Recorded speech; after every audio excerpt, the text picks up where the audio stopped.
All right, guys. I'm going to show you my attempt. Oh. So that's the line I drew. That's all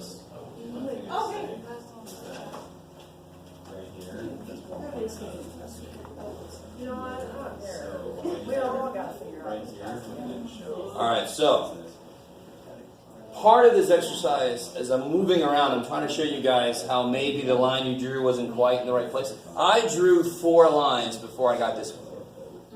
And I still don't like this one, but I just was like, stop. Because as a human, it's really difficult to kind of take into account everything at once. Our brains can't quite do that. That's why I have to draw several to go, okay, that one looks good. So I pointed out to a few of you guys why the one you used wasn't quite where it should be. But really, it almost didn't matter. Your work was going to be the same no matter where you put it. But I really wanted to make sense why it wasn't really quite in the right place. So hopefully that made sense as I talked to everybody. So my line that I drew almost went through that point, but I didn't want to use that. So I used that point and that point. And I got like a slope of negative 4/5. So like a slope of negative 0.8 if you want to change it to a decimal so you can compare. And I got a y-intercept of 19.4. So you want to compare. And then if I look up here, it sort of looks like it's on track to go to 19.4 sort of. Kind of, almost. Not really, but oh well. Cool, I like it. So the points weren't exactly there. There's a lot of these little things that push it off a little bit. But what's most important to me is, can you do this work? Can you draw the line? Can you find points? Can you do this work? Your answer is not going to be right. My answer was not right. I'm not being mean to you. I'm saying we're all human. Our answer is not going to be right. Now here's something cool. So this is kind of cool. Oh no. There. There it is.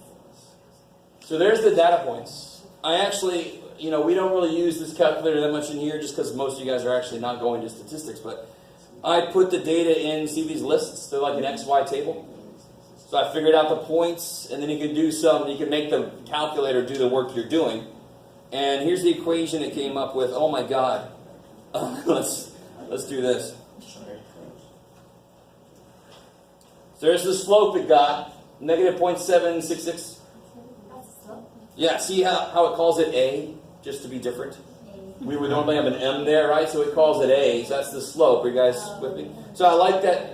Some people got -1, some people got -0.6, whatever. They all kind of danced around the actual slope.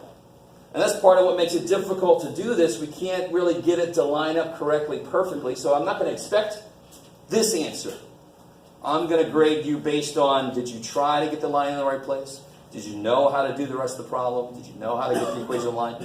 Not, did you get it perfectly right? That's insane. We're human. We're not going to get it right. Nobody is. And the correct y-intercept is 18.4. Right, so everybody get close to negative 0.766. I got negative 0.8. That was pretty good. I just happened to. And then anyway. And at the bottom, that's the R number. That's the one that tells you how strong it is. We're not going to be using the calculator. Don't freak out about that. But hopefully you guys, what was the answer most people got to part E? Is it strong or weak? Strong. Strong, yeah. So a perfectly negative correlation would have an R of -1. That would be perfect. They all line up. Every point is on the line perfect. This one, it's kind of like I have a line and then I pull the points a little bit away. So it's not perfect. It's not -1. It actually comes out to be -0.9. Oh, crappity dude. There you go. -0.9. Pretty close to -1 because it was pretty strong. The points. So what's the strength of a relationship between X and Y? Is how close the points are to the line. If it was perfectly strong, it would change by the same amount. It would be lockstep with each other.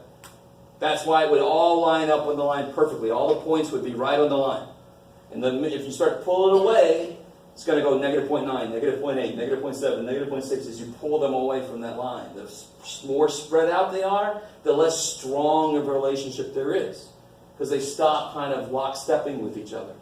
Does that make a little bit of sense. Yes? Does the R stand for anything? It's the correlation. It's the how do I say this?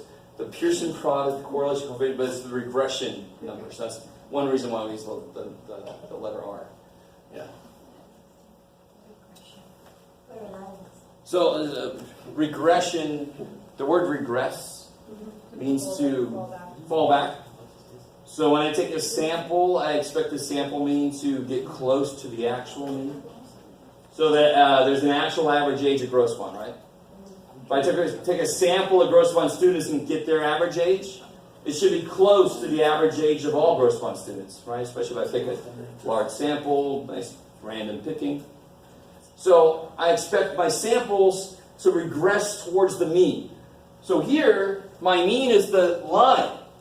So regression is trying to figure out where would the line be so that the points are closest to that line, so they actually approximate the average. And so that's how those words kind of go together. We're not going to get that deep into this. The real power of this for us is an example of calculating lines.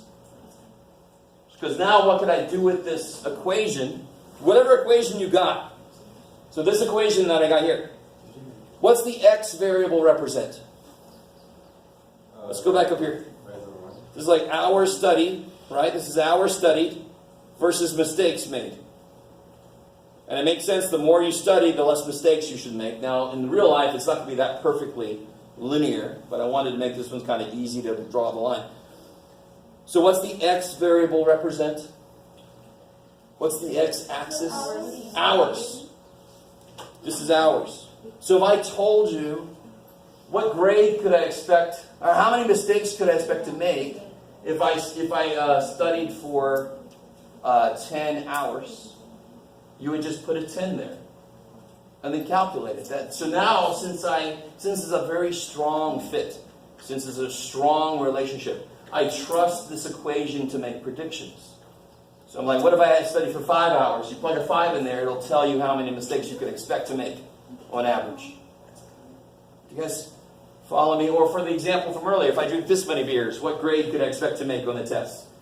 Right? Depends on what the equation would come out to be. It depends on how strong the equation is, the relationship is. Mistakes. Say again. I was reflecting on that. I was really loud. I apologize. So you're fine? Did you use this equation or your equation? My equation. Okay, so you said for 10 hours of study? Yeah, my equation, I would get 10.6 mistakes. Yeah, so that approximation point was right here, right? 10 hours of study, 10.6 roughly right there. Pretty close to what my line said. And it kind of locksteps with the points themselves. All right. So when you see a problem in the book and it says, is this relationship strong or weak? You're seeing, do they all line up really close to a line, or are they more spread out away from the line? That's the difference between strong and weak correlation. All right, the last thing. This is probably the most important question on here. So we all agree this is a very strong relationship, right? We all agree. Does that mean that if you study more hours, then you definitely will make less mistakes? No. No, it doesn't. It doesn't. Variables and like. Yes, good. There's other variables that would affect the outcome. I love it. Right? And I mean, one extreme misunderstanding of this would be I go watch a basketball game and I say, oh, basketball makes you taller. That's a very extreme misunderstanding of what I'm seeing. This one, I'm pretty sure that if I study more, I should probably make less mistakes. But just because I saw a strong relationship doesn't guarantee it. Somebody's going to study more and come back and say, I still made 11 mistakes. I'm like, oh, well, you're little data points away from the line. What do you want from me? I mean, there's no guarantee. That's just an average. It's just an averaging. So this idea of correlation is misused and misunderstood so much nowadays. It's not a fact, but it's close.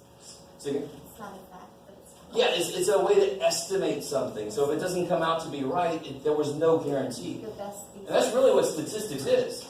There's no guarantee. It's the when you see like a poll and it says 40% of the people want to vote for this and 48% want to vote for that, at the bottom it's going to say plus or minus 4%. It's going to be like, oh shit, let's cover our ass. And we're actually right now in my stats class, we are learning the equation behind that plus or minus 4 number. There's an equation. I can actually figure out what that error is. Oh my god. So real life statistics is real life math.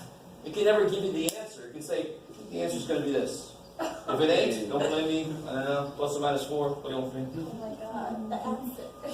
Right. It's like, it may be this, it may be not. So people give up, people But you give gotta love math. statistics such a bad rap because they don't understand there is no way to be 100% certain. That is life. Math cannot possibly be expected to correct the uncertainty of life. I thought that was math. But statistics is so honest. Statistics says in your face, I'm not really sure. I think it's this, but I'm not really sure. I love it. All right, that might just be. Let's see. I'm going to give you guys the answer key a little early. You got the answer check? Early. Yeah, because the test is not until Thursday. We're still studying.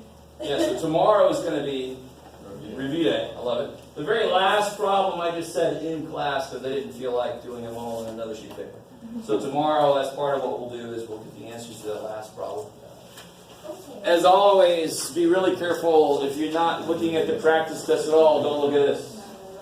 Because you'll just sit there and agree with me and then feel confident when you probably shouldn't.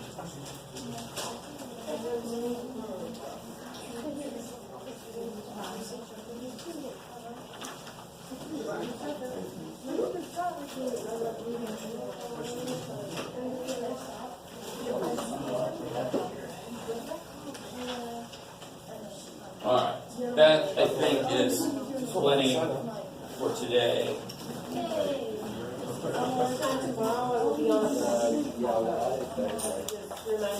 Oh yeah.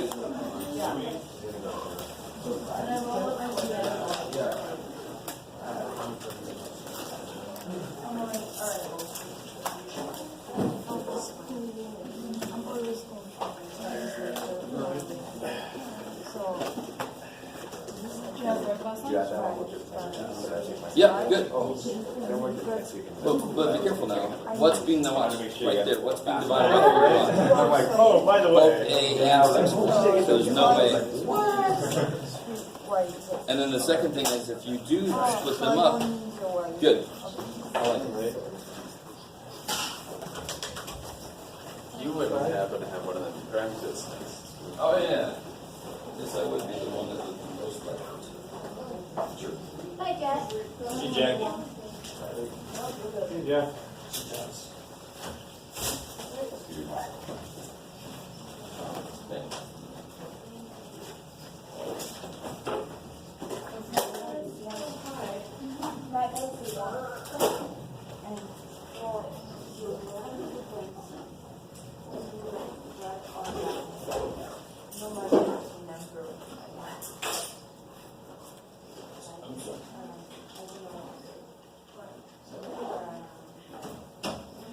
Yeah, you'll have to do just like this. Yeah, so the less than, so it's an open circle for the outline. Greater than equal to, so it's a closed circle. This is allowed to equal. Goes that way.